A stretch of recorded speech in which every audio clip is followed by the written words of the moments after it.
আমার নবীর নন্দিনী নবীর বেটি ফাতেমাকে আমি বিয়ে করেছি তেমন কিছু দিতে পারিনি আর এমন সময় আমার কাছে একটা পোশাক চাইলো আমি দিতে পারবো না আল্লাহর রাস্তায় আমি যুদ্ধে চলে যাচ্ছি যদি শহীদ হয়ে যায় তাহলে ফাতেমার আশাটা আমি পূরণ করতে পারবো না তাই হযরত আলীর মনটা খারাপ তিনি আস্তে আস্তে যুদ্ধে চলে যায় আর এই যুদ্ধে যাওয়ার সময় তিনি চিন্তা করতে করতে যায় আর সেই ঘটনাটা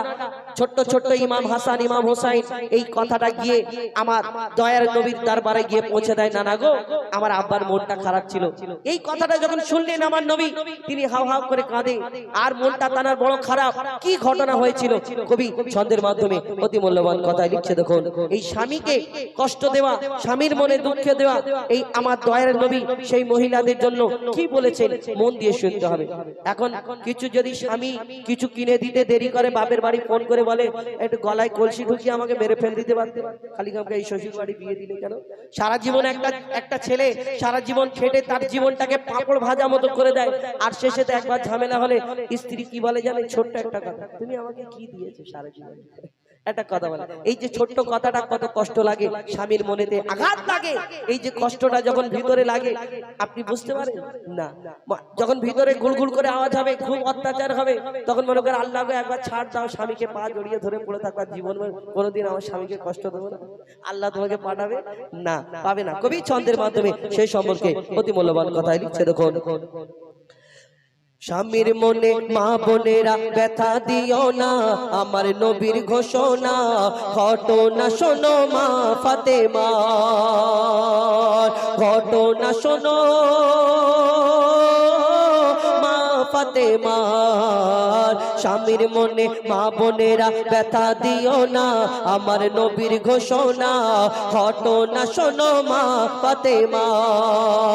ঘটনা শোনো মা ফাতেমা কি ঘটনা কবি ছন্দের মাধ্যমে লিখছে দেখুন যুদ্ধ করতে যাবে আলী হাতে নিল তলোয়ার মা ফাতেমা স্বামীর কাছে করলো এমন আবদার মা ফাতেমা স্বামীর কাছে করলো এমন আবদার যুদ্ধ থেকে ফেরার পথে আসবে যখন ঘরে একটি নতুন কাপড় কিনে আনবে আমার তরে একটি নতুন কাপড় কিনে আনবে আমার তরে এই কথা শুনে হযরত আলী বড়ই দুঃখ পায় যদি আমি শহীদ হয়ে যাই কে আনবে বলো কাপড় তোমার কে আনবে বলো কাপড় তোমার স্বামীর মনে মা বোনেরা ব্যথা দিও না আমার নবীর ঘোষণা ঘটনা শোনো মা ফাতেমা মা ফাতেমার এই কথা শুনে হযরত আলী বড় দুঃখ মনটা খারাপ করে যুদ্ধের দিকে রওনা দেয় আর ইমাম হাসান ইমাম হোসেন ছুটতে ছুটতে এসে নানা জান আমার আব্বা মন খারাপ করে চলে গেছে কেন আমার আম্মা জান একটা জামা চেয়েছে যখন এই কথাটা শুনে আমার নবী বড় দুঃখ পায় আমার বেটিকে আমি এত শিক্ষা দিলাম আর আমার বেটির জন্য তার স্বামী মনে দুঃখ পেল এটা কেমন করে হয় ঝরঝর করে কাঁদে কি হয় কবি ছন্দের মাধ্যমে আর কি লিখছে দেখুন দুঃখ ভরা হৃদয় নিয়ে আলী গেল রনে দুঃখ ভরা হৃদয় নিয়ে আলী গেল রনে নানার কাছে ছুটে এলো হাসান হোসেন নানার কাছে ছুটে এলো হাসান হোসেন আব্বুর কাছে নতুন কাপড় চেয়েছে আম্মি জান নানা গো আব্বুর কাছে নতুন কাপড় চেয়েছে আম্মি জান তাই আব্বুর মনটা খুবই খারাপ ছিল যে সে পেরেশান আব্বুর মনটা খুবই খারাপ ছিল যে সে পেরেশান এই কথা শুনে দয়ার নবী কান্না থামে না কি ভুল করলো ফাতেমা কি ভুল করলো ফাতেমা কি করলে বলো বেটি আমার কি করলে বলো বেটি আমার স্বামীর মনে মা বোনেরা ব্যথা দিও না আমার নবীর ঘোষণা ঘটনা শোনো মা ফাতেমা যখন ওই হযরত আলী চলে গেলেন আর ইমাম হাসান ইমাম হুসাইনের কথা শুনে আমার দয়ার নবী বড় কষ্ট পেয়েছে আর মা ফাতেমার ঘরে না গিয়ে থাকতে পারে না। মা ফাতেমাকে না দেখে আমার দয়ার নবী থাকে না, ঘুমায় না, একটা রাত কাটে না। মা ফাতেমার ঘরে একদিন হয়ে গেল, দুদিন হয়ে গেল, 3 দিন হয়ে গেল, মা ফাতেমার ঘরে আমার দয়ার নবী আর যাচ্ছে না। মা ফাতেমা চিন্তা করে, আহা আমার আব্বা আমাকে না দেখে যদি না থাকতে পারে তাহলে কি হয়ে গেল, 3 দিন হয়ে গেল, আমার বাড়ি কেন আসে না আমার আব্বা। তখন ছুটে ছুটে মা ফাতেমা আমার দয়ার নবীর দরবারে যায়। সেখানে কি ঘটনা হয়, আমার দয়ার নবী অন্যদিকে ফিরে ফিরে কথা বলে, ফাতেমার মুখ দেখে না। কি ঘটনা হয় কবি ছন্দের মাধ্যমে লিখছে দেখুন। যার মুখ না দেখে ঘুমাতো না দয়ার নবীজি আমার, আর রাতের পরে রাত কেটে যায় মুখ দেখে না ফাতেমার, রাতের পরে রাত কেটে যায় মুখ দেখে না ফাতেমার। মা ফাতেমা ছুটে এলো আব্বা জানের কাছে, মা ফাতেমা ছুটে এলো আব্বা জানের কাছে, তবু বেটির মুখ দেখে না পিছন ফিরে আছে, তবু বেটির মুখ দেখে না পিছন ফিরে আছে। বলছে নবী ও গো বেটি বাড়ি ফিরে যাও, আগে স্বামীর কাছে ক্ষমা চাও, তবে করবে ক্ষমা আল্লাহ আমার, তবে করবে ক্ষমা আল্লাহ আমার। স্বামীর মনে মা বোনেরা ব্যথা দিও না, আমার নবীর ঘোষণা ঘটনা শোনো মা ফাতেমা। মা ফাতেমাকে যখন আমার দয়ার নবী বলে তোমার স্বামী যতক্ষণ না ক্ষমা করবে আমি তোমাকে, আমি রাসূলুল্লাহ, আমি তোমার আব্বা তোমাকে ক্ষমা করব। স্বামীর মনে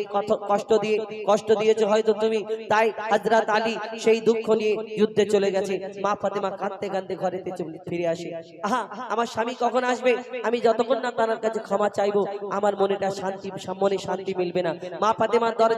দরজাটা বন্ধ করে দিয়ে হেলান দিয়ে বসে আছেন, কবে আমার স্বামী আসবে অপেক্ষা করে। এক সময় ঠক ঠক করে আওয়াজ আসে, ফাতেমা দরজা খোলো। মাওলা আলী যখন ঘরের ভিতরে প্রবেশ করে তখন মা ফাতেমা সব ঘটনা খুলে বলে। তখন আমার হযরতে আলী তিনি বলে যে এটা আমি কি কষ্ট পেয়েছি, কেন আমার কাছে কিছু ছিল না তাই। তখন মা ফাতেমাকে নিয়ে আমার দয়ার নবীর দরবারে সবাই মিলে হাজির হয়। আর কি হয় লিখছে দেখুন।